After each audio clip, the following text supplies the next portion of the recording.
Bismillahirrahmanirrahim. Assalamualaikum warahmatullahi wabarakatuh. Berjumpa kembali teman-teman di channel kita yang masih KDR.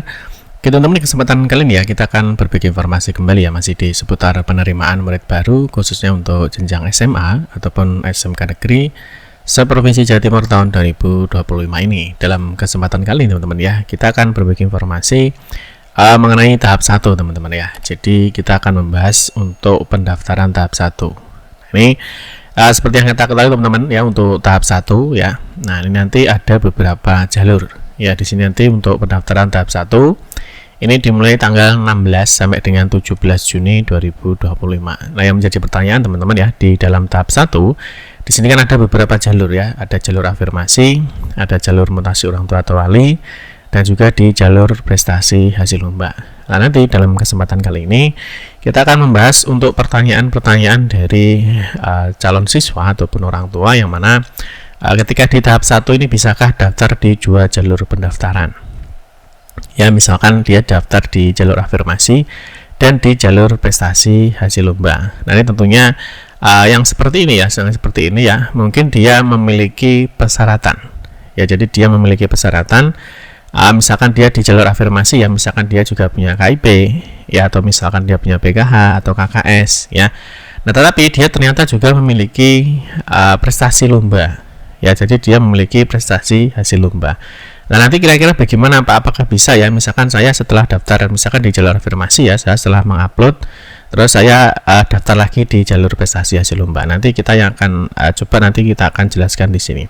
Terus yang kedua teman-teman, untuk di tahap 1 ya, untuk di tahap 1 ini kan ada jalur afirmasi, ini kan berlaku untuk SMA dan SMK ya, atau SMA atau SMK ya. Kalau kita lihat teman-teman di tahap 1 ya, nah ini ada beberapa jalur ya, ada 3 jalur yang mana nanti di sini ada SMA atau SMK.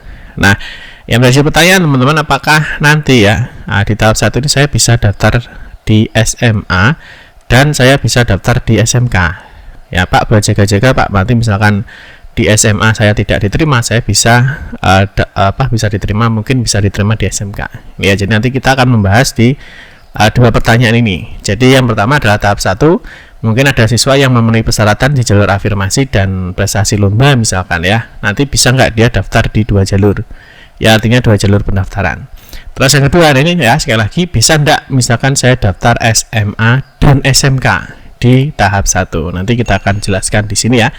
Tapi mungkin sebelumnya kita ingatkan kembali mungkin bagi adik-adik ya ataupun calon murid ya yang belum bergabung di grup Telegram ataupun WhatsApp ya, untuk mendapatkan informasi SBMP Jatim 2025. Ini teman-teman bisa scan kode QR code yang ditampilkan di layar kaca Anda. Oke, kita mulai untuk pembahasan kita hari ini. Jadi tahap 1, bisakah daftar dua jalur pendaftaran? Ya, ini saya kasih contoh ya, misalkan di jalur afirmasi dalam jalur prestasi hasil lomba. Ini tentunya dia juga punya persyaratan ya. Jadi dia punya persyaratan di jalur afirmasi, terus dia punya persyaratan di jalur hasil lomba. Ini nanti saya coba berikan gambaran teman-teman ya. Jadi mungkin yang masih bingung, Pak saya bingung Pak ya, jadi banyak sekali pertanyaan, saya bingung Pak. Jadi tahap 1 saya punya dua persyaratan, saya punya persyaratan jalur afirmasi, saya juga punya persyaratan hasil lomba. Yaitu kira-kira bagaimana ya, mana yang akan saya gunakan, saya pilih di afirmasi atau saya pilih di prestasi hasil lomba itu ya. Nah, ini untuk jalan pendaftaran ya. Ini untuk di tahap 1 ini dibuka serentak ya. Jadi dibuka serentak, nanti pendaftarannya hanya 2 hari saja, yaitu tanggal 16 dan 17 Juni 2025 ini ya. Jadi tahap 1 silahkan dipilih ini nanti untuk daftar, mau daftar di tanggal 16 atau daftar di tanggal 17 gitu ya. Oke, kita akan menjawab untuk yang pertama, bisakah daftar di dua jalur pendaftaran ya. Artinya misalkan dikasih contoh tadi ya, jalur afirmasi dan juga di jalur prestasi hasil lomba ya. Nah, ini jawabannya tidak bisa teman-teman ya. Jadi di tahap 1 ya, tahap 1 ini kalian tidak bisa daftar di dua jalur. Misalkan saya daftar jalur afirmasi, setelah itu saya daftar lagi di jalur prestasi hasil lomba. Nah, ini jawabannya tidak bisa. Lalu bagaimana Pak? Saya harus memilih ya, karena saya memiliki dua persyaratan. Nah, ini calon siswa ini hanya diperbolehkan memilih satu jalur pendaftaran saja. Nah, ini jika siswa memiliki persyaratan dua jalur, artinya misalkan contoh aja afirmasi dan prestasi hasil lomba, maka carilah ya, carilah yang terbaik. Ya, misalkan dicek dulu ya dari kuota yang dibutuhkan, terus dan dari peluang diterima yang lebih besar itu ya. Jadi kalian analisa dulu ya, misalkan nanti jalur afirmasi sama prestasi hasil lomba itu kira-kira yang akan diterima itu lebih berpeluang yang mana ya. Itu ya, nanti Pak misalnya ngecek kuota gimana ya, atau pagu nanti mungkin kita bahas di pertemuan video kita berikutnya ya, untuk khusus pembahasan pagu ya, atau kuota sekolah ya, atau kebutuhan sekolah nanti kita bahas di video kita berikutnya ya.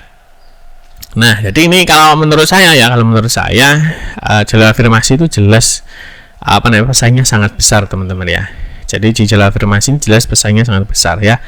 Nah, nanti teman-teman bisa analisa ya, kira-kira dari afirmasi dan prestasi hasil lomba itu mana yang peluangnya lebih besar diterima ya. Jadi antara afirmasi dan prestasi misalkan, itu mana yang peluangnya lebih diterima ya. Nanti terus berikutnya kalian bisa cek juga untuk pemeringkatannya ya. Di pemeringkatannya kan ada ya, di di prosedur ya, ini di kriteria pemeringkatan kalian cek dulu afirmasi itu yang dipilih apa ya. Jadi afirmasi itu jika kuota itu melebihi pagu ya, jadi pendaftar itu melebihi kuota, itu apa yang dipilih. Di sini ada jarak ya, terus ada usia, terus ada waktu daftar. Nah, tapi kalau misalkan di prestasi hasil lomba ini kalian bisa cek. Jadi tentunya kalian juga bisa lihat ya, prestasi kalian itu tingkat apa, misalkan tingkat internasional atau apa ya. Nah, tentunya bisa dilihat di sini ada skor-skornya. Jadi kalian nanti bisa melakukan analisa dulu. Kira-kira peluang saya lebih besar diterima di jalur afirmasi atau di jalur prestasi hasil lomba. Itu teman-teman ya. Oke, yang pertanyaan kedua, ini bisakah daftar di SMA dan SMK? Jadi karena di